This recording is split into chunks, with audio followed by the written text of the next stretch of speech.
Here's 2 reasons why I'm still holding the Graph's native token called GRT, even though nothing I say is financial advice.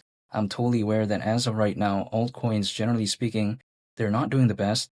But again, I'm still holding because the idea of maybe $2, it hasn't left my mind when it comes to GRT.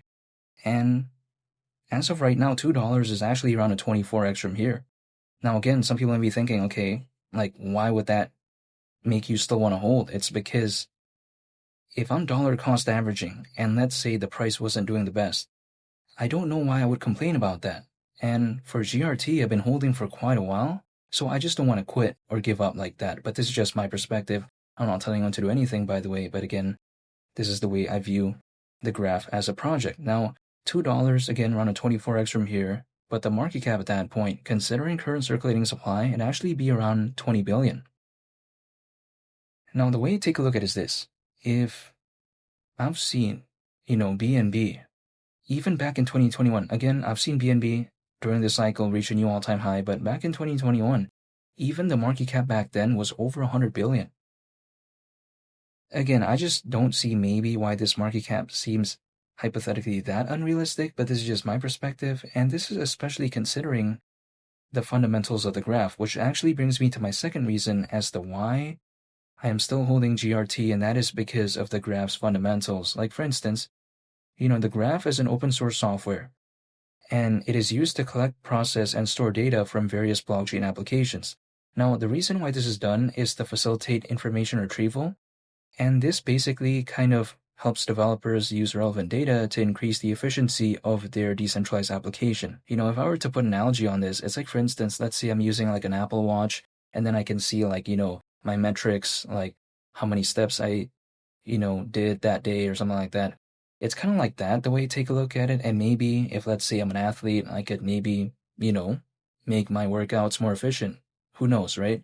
So this is the way it kind of put an analogy when it comes to the graph. Again, quite essentially helping developers use relevant data to increase the efficiency of their decentralized application. Again, that's kind of the vibe that it's given me.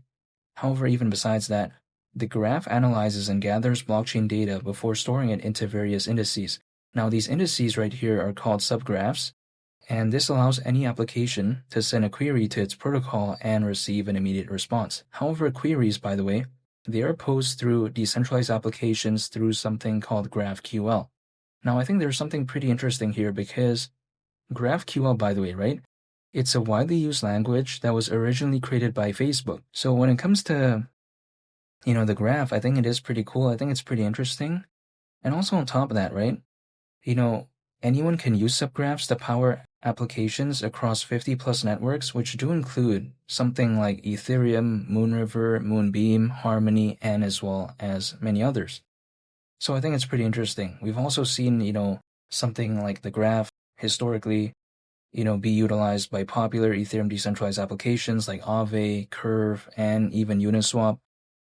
So again, I just like the whole vibe overall when it comes to the graph. Now, sometimes people like to tell me again, when it comes to GRT, $2, around the 24x from here, why would you care about that? Well, the way you take a look at it is this. If Bitcoin went to 300 grand, that's less than a 3x from here. If Ethereum went to 10 grand, that's also less than a 3x from here. So it's just the way you take a look at it. Okay, I get it. It's not hypothetically going to be the best thing of all time. And how can it, right? It's around a 24x hypothetically to go to the price of $2, but less than a 3x, it doesn't really excite me either. So this is just my perspective. And again, whenever this altcoin season, if it ever even wants to happen during this cycle, be it hypothetically maybe next month, or it waits until March of 2026, whenever that timeline is, it's going to be beyond my control. But there's one thing that I can control, and that is myself.